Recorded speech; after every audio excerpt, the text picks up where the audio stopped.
Yes sir. Sir काल तुम्ही गेला होता त्या घराचं काम कुठे आहे?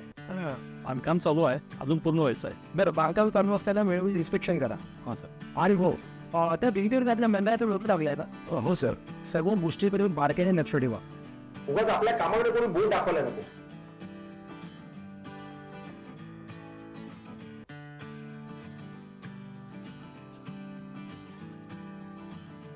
सर हा फॉर्म चेक करा.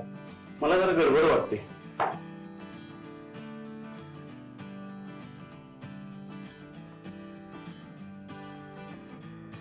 मला या फॉर्म मध्ये थोड्या त्रुटी दिसत. बर, सांगतो नंतर. नंतर नाही, आत्ताच. आपलं त्या वेळेच्या नंतर नाही तर वेळेच्या आधी व्हायला पाहिजे. काय किशोर, बरोबर नाही? हो सर. सर आपण त्या टागोर नगरमध्ये जातो ना पाहणी करायला? अरे हो, विसरलोच. एक काम करा, तुम्ही गाडी काढा, मी आलोच. Yes sir. हॅलो, नमस्कार. हो, सिद्धार्थ बोलतोय. हो सर, काल तुमचे पेपर मिळाले मला. हो, मी पाहणार आहे. हो, तुम्हाला फोन करून मी कळवतोच. नक्की नक्की. हा हा, नाही तुम्ही काही काळजी करू नका. तुमचं अनुदान लवकरात लवकर मिळून जाईल. हो हो, चला आता आपलं डबल स्पीडने काम करायला हवं. कसं आहे, लोकांना त्यांना त्यांच्या हक्काचा निवारा मिळवून देण्यात आपण कुठे कमी पडायला नको. अरे, लोकांच्या आनंदातच आपण आपला आनंद मानायला हवा. कसं आहे, ही योजना तळागाळाच्या लोकांना त्यांचा हक्काचं घरकुल मिळवून देणारी आहे. अन्न, वस्त्र, निवारा ह्याच तर मूलभूत गरजा आहेत. त्या तर आपल्याला पूर्ण करायला हवं. सर तुमच्यासारखा कॅशियर ऑफिसर आहे म्हणून ही आपली स्कीम सक्सेसफुल झाली आहे. अरे चुकतोयस तू. हे बघ, कुठली स्कीम कोणा एकामुळे यशस्वी होत नसते, तर त्याच्या संपूर्ण टीमच्या मेहनतीचं फळ असतं.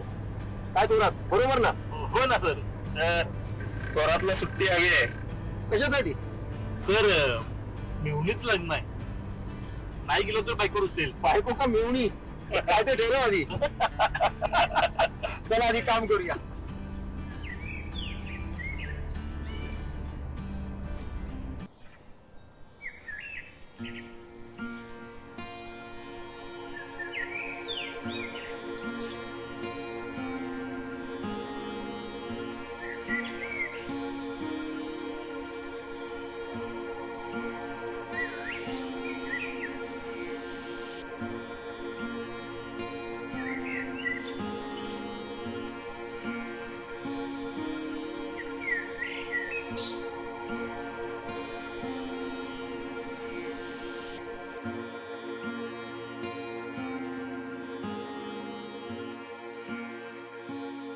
ए सगुने, सगुने, अगं उठ की, उठ उठ.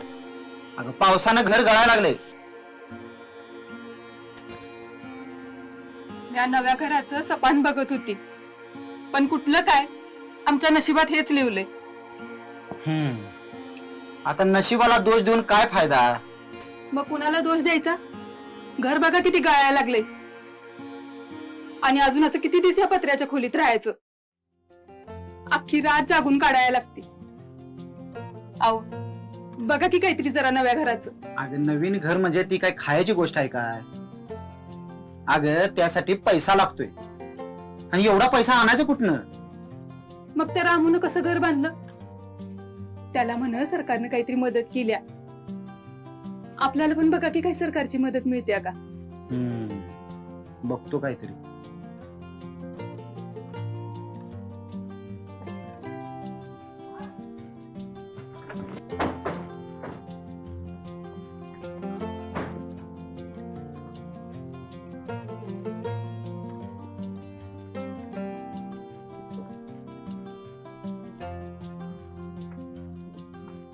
रामराम साहेब. या. राम राम राम.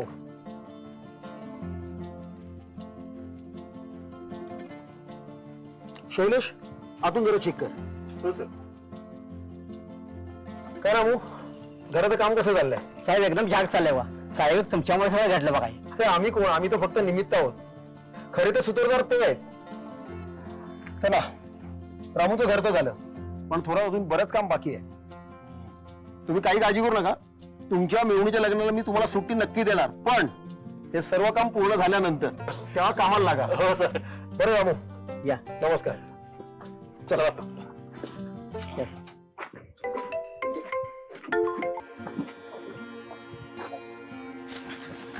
साहेब नमस्कार साहेब. बोला. हे रामू सारखं घर मला बांधून मिळेल का? मिळेल ना. ही माझी बायको सगुना. अहो उठलं सुटलं ही माझ्या मागं लागते, घर बांधा की म्हणून. काय काय लागते थोडं सांगा की. तुम्ही बांधकाम कामगार आहात का? होय हाय की. ऑफिसला या. असं रस्त्यात काय सांगणार? अहो साहेब, आम्ही ऑफिसला येऊ की, पण कागदपत्र काय काय लागतात ते कळलं तर बरं होईल. म्हणजे ते घेऊनच येतो आम्ही ऑफिसला. तुम्ही बांधकाम मजूर म्हणून नोंदणी केली आहे का? नोंदणी नाही झाली साहेब. मग ती आधी करावी लागेल आणि त्यासाठी तुम्हाला ऑफिसला यावं लागेल. येताना सर्व कागदपत्र म्हणजे तुमचा रहिवासी दाखला, आधार कार्ड आणि गेल्या वर्षभरात 90 दिवस आणि त्यापेक्षा अधिक बांधकाम मजूर म्हणून काम केल्याचं प्रमाणपत्र घेऊन यावं लागेल. एकदा काही तुमची नोंदणी झाली की बांधकाम मजूर म्हणून असलेल्या सर्व योजनांचा तुम्हाला फायदा घेता येईल. आलं लक्षात? त्यामुळे येताना सर्व कागदपत्र घेऊन ऑफिसला येऊन भेटा. बरोबर. मग साहेब कधी येऊ ऑफिसला? हा उद्या या. चांगल्या गोष्टीसाठी उशीर का करताय? हा उद्या ऑफिसला या. चला.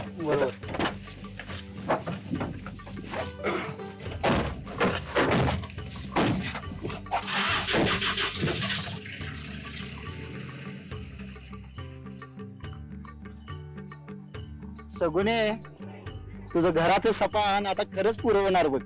मग मी आधीच म्हणत होती तेव्हा मला खुळ्यात काढला सकी. अगं बाई माझी शहाणी ती.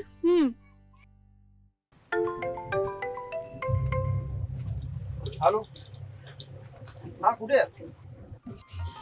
बरोबर. हो निघालो जाऊ. हो आलो. शैलेश गाडी वसंतनगरला गेली. Sir any problem? नाही प्रॉब्लेम काही नाही रे. त्या पथनाट्यवाल्यांचा फोन आला होता. पथनाट्य बघायला बोलवतोय. जर आपण जाऊन येऊया. Okay sir.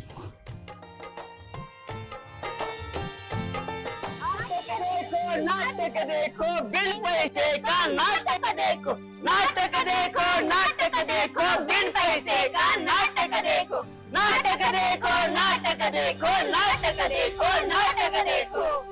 माय बाप सरकार, नोकरदार बेकार, काका काकी दादा दीदी थोडं इकडे पण बघा आणि पटलं तर व्हा म्हणा, नाहीतर चालते व्हा म्हणा. आणि हा फक्त एवढं काम करा, झोरी माझी भरा, पैका नको ना अडका नको, भाकरी नको ना तुकडा बी नको. या रस्त्यावरच्या मुसाफिराला घटकाभर साथ द्या आणि झोळी माझी भरण्यासाठी तुमच्या टाळ्यांचा हात द्या, तुमच्या टाळ्यांचा हात द्या. देखो देखो नाटक देखो बिन पैसे का नाटक देखो, देखो देखो नाटक देखो बिन पैसे का नाटक देखो.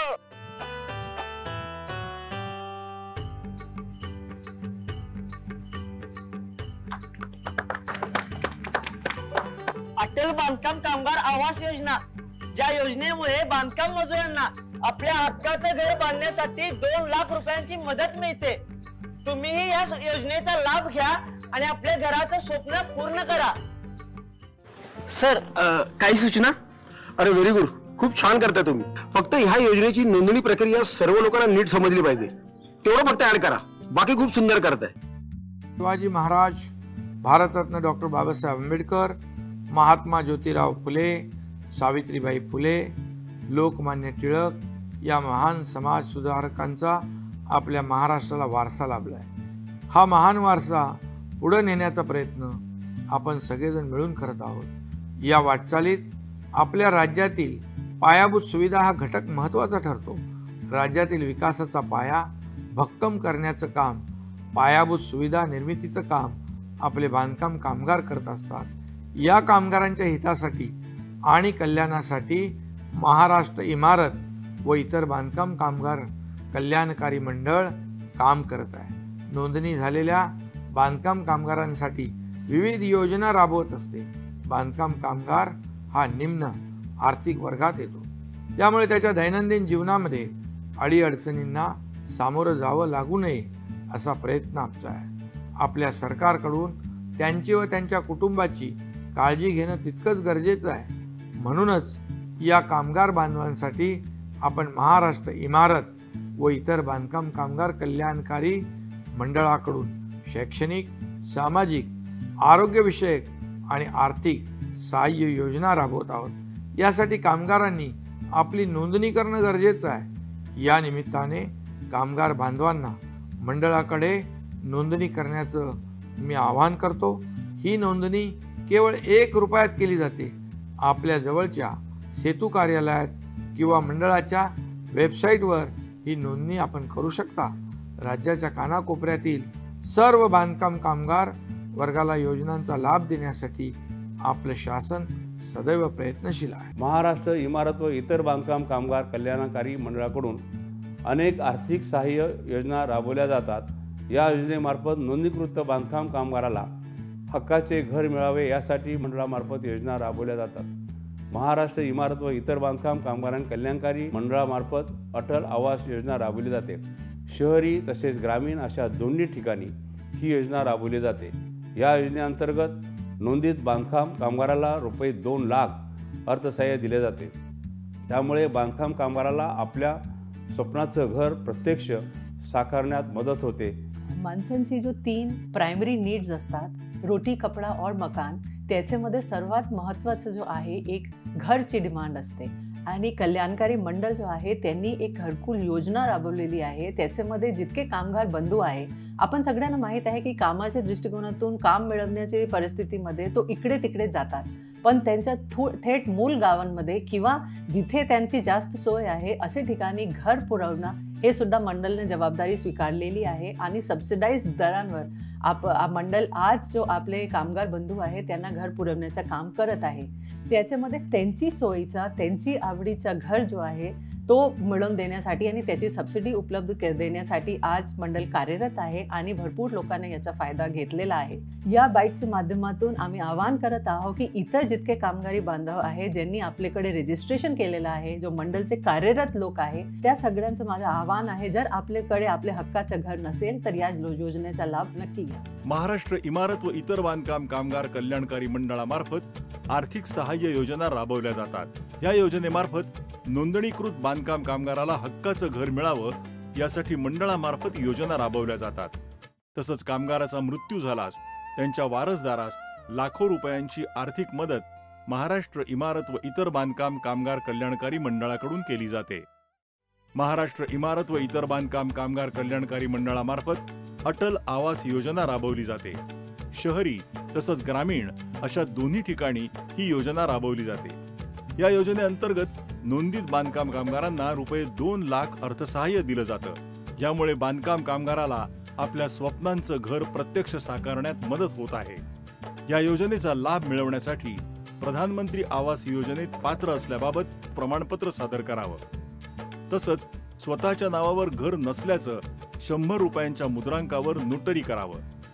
हे सर्व सत्यप्रतीवर स्वतः साक्षांकित करून सादर केल्यावर योजनेचा लाभ मिळतो. महाराष्ट्र इमारत व इतर बांधकाम कामगार कल्याणकारी मंडळामार्फत आर्थिक सहाय्य योजना राबवली जाते. या योजनेअंतर्गत कामगाराचा कामावर असताना मृत्यू झाल्यास कायदेशीर वारसास ₹5 लाख अर्थसहाय्य दिलं जातं. या योजनेचा लाभ मिळवण्यासाठी वैद्यकीय अधिकाऱ्यांनी दिलेला मृत्यूचा दाखला सादर करावा. तसंच अर्जदार कायदेशीर वारस असल्याचा पुरावा, कामगारांचा कामावर असताना मृत्यू झाल्याबाबतचा पुरावा आणि FIR तसंच नामनिर्देशित व्यक्ती उपलब्ध नसल्यास उत्तराधिकारी प्रमाणपत्र द्यावं. वरील सर्व कागदपत्र सत्यप्रतीवर स्वतः साक्षांकित करून सादर करावीत. हे सादर केल्यास नोंदणीकृत बांधकाम कामगारांना आर्थिक सहाय्य योजनेचा लाभ मिळू शकतो.